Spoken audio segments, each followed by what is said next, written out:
வாங்க, இன்னைக்கு நாம மகாபாரத போர்க்களத்துல நடந்த ஒரு அற்புதமான கதைக்குள்ள போகலாம். இதுல வியூகம் இருக்கு, தியாகம் இருக்கு, ஏன் ஒரு பெரிய தெய்வீக ரகசியமே அடங்கியிருக்கு. முதல்ல ஒரு பெரிய கேள்வியோட ஆரம்பிக்கலாம். துரோணாச்சாரியார் அவரை ஜெயிக்கவே முடியாதுன்னு ஒரு பேர் இருந்துச்சு இல்லையா? அப்படிப்பட்ட ஒரு மாவீரரை பாண்டவர்கள் எப்படி ஜெயிச்சாங்க? இதுதான் இன்னைக்கு நாம பார்க்க போற மர்மம். அந்த கேள்விக்கு பதில் தெரியணும்னா முதல்ல துரோணரோட அந்த அசாத்தியமான சக்திக்கு என்ன காரணம்னு நம்ம புரிஞ்சுக்கணும். அதுக்கு பேருதான் தர்ம கவசம். அதாவது துரோணரை ஜெயிக்க முடியாததுக்கு காரணம் அவரோட வில்வித்தை திறமை மட்டும் இல்ல, அவரை சுத்தி ஒரு கண்ணுக்கு தெரியாத பாதுகாப்பு வலயம் இருந்துச்சு. அதுதான் அந்த தர்ம கவசம், ஒரு நேர்மையின் கவசம்னு சொல்லலாம். சரி, இந்த கவசம் அவருக்கு எப்படி கிடைச்சது? இதுக்கு பின்னால ஒரு பெரிய கதை இருக்கு. அதுவும் ரொம்ப வருஷத்துக்கு முன்னாடி ஏகலவ்யன் ஒரு மாணவன் கொடுத்த குரு தட்சிணையில தான் இதோட ரகசியமே அடங்கியிருக்கு.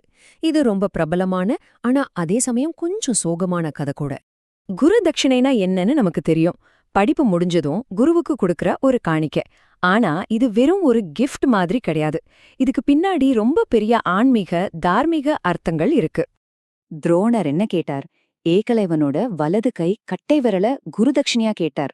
ஒரு வில்லாளிக்கு அது எவ்வளவு முக்கியம்னு யோசிச்சு பாருங்க. அந்த கட்டை விரல ஒரு மாணவனோட பக்தியோட உச்சக்கட்ட அடையாளமா ஒரு தங்க தாயத்துக்குள்ள வச்சு எப்போதுமே தன் கழுத்துல அணிஞ்சிட்டு இருந்தார் துரோணர். இப்போதான் அசல் விஷயத்துக்கே வரோம். ஒரு தெய்வீக விதி இருந்துச்சு. அது என்னன்னா, குரு தட்சிணையா வாங்கின ஒரு பொருள் அந்த குருவோட உயிரையே ஒரு கவசம் மாதிரி பாதுகாக்கும். அதை யாராலையும் உடைக்க முடியாது. இங்கதான் ஒரு பெரிய தர்ம சங்கடமே வருது. துரோணர் நின்னது அதர்மத்தோட பக்கம், ஆனா அவரை பாதுகாக்கிறதோ தர்மத்தோட ஒரு விதி. இத எப்படி சரி பண்றது? இதுக்கு தீர்வே இல்லையான்னு தோணுச்சு. இத பாருங்க, ஒரு பக்கம் துரோணர் அநியாயமான கௌரவர்கள் பக்கம் நிக்கிறார், நீதியை நிலைநாட்டுறதுக்கு ஒரு தடையா இருக்கார். இன்னொரு பக்கம் அவரை பாதுகாக்கிறதோ ஒரு புனிதமான குரு தட்சிணை, தர்மத்தோட ஒரு விதி. எவ்ளோ பெரிய முரண்பாடு பாருங்க. இந்த சிக்கலான சூழ்நிலையில இந்த ரகசியம் தெரிஞ்ச ஒரே ஆள் கிருஷ்ணர் மட்டும்தான். அவரால மட்டும்தான் இதுக்கு ஒரு வழியை கண்டுபிடிக்க முடியும். கிருஷ்ணர் என்ன செஞ்சார் தெரியுமா? அவர் ஆயுதத்தை எடுக்கல, அவரோட யுக்திய பயன்படுத்தினார்.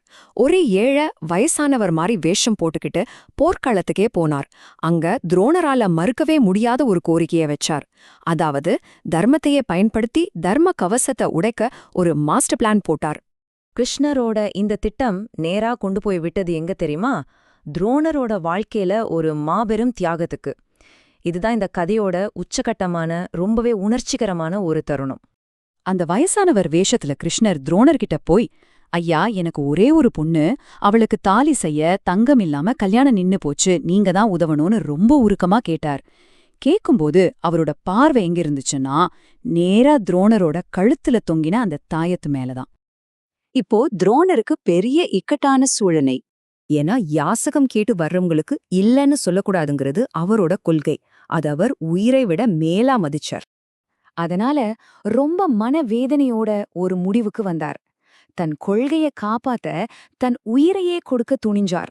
கொஞ்சமும் யோசிக்காம தன் கழுத்திலிருந்து அந்த தங்க தாயத்தை, அதாவது தன் உயிருக்கே கவசமா இருந்தத கழற்றி அந்த பெரியவர்கிட்ட கொடுத்தார். இத வச்சு உங்க பொண்ணுக்கு மாங்கல்யம் செஞ்சு கல்யாணத்தை நடத்துங்கன்னு சொல்லிட்டார். அந்த கவசம் போனதும் துரோணரை ஜெயிக்கிறது சுலபமாயிடுச்சு. ஆனா கதை இத்தோட முடியல. அந்த தாயத்துக்குள்ள இருந்த ஏகலைவனோட கட்டை விரலுக்கு என்னாச்சு? கிருஷ்ணர் கையில அதுக்கு ஒரு புது அர்த்தம் கிடைச்சது. கிருஷ்ணர் அத வீணாக்கல, அதை எடுத்து தன்னோட தெய்வீக புல்லாங்குழலுக்குள்ள வச்சுக்கிட்டார். எதுக்கு தெரியுமா? ஒரு உண்மையான மாணவனோட குரு பக்திய இந்த உலகம் இருக்கிற வரைக்கும் கௌரவிக்கிறதுக்காக. அப்போ இந்த முழு கதையிலிருந்தும் நாம என்ன தெரிஞ்சுக்கிறோம்? ஒரு மாணவனோட குரு பக்தி எவ்ளோ உயர்ந்ததுன்னு பாக்குறோம். ஒரு பெரிய நன்மையை அடையறதுக்கு எப்படி ஒரு யுக்திய பயன்படுத்தலான்னு கத்துக்கிறோம். கடைசியா தியாகத்தோட சக்தியையும் கொடுத்த வாக்க காப்பாத்துறதோட முக்கியத்துவத்தையும் புரிஞ்சுக்கிறோம். சரி, எல்லாம் முடிஞ்சது. ஆனா கடைசியா நம்ம மனசுல ஒரு கேள்வி எழும்புது. ஒரு பெரிய நன்மைக்காக ஒரு தந்திரம் செஞ்சா அதையும் தர்மம்னு எடுத்துக்கலாமா? கிருஷ்ணர் செஞ்சது சரியா? இத பத்தி நீங்க என்ன நினைக்கிறீங்க? யோசிச்சு பாருங்க.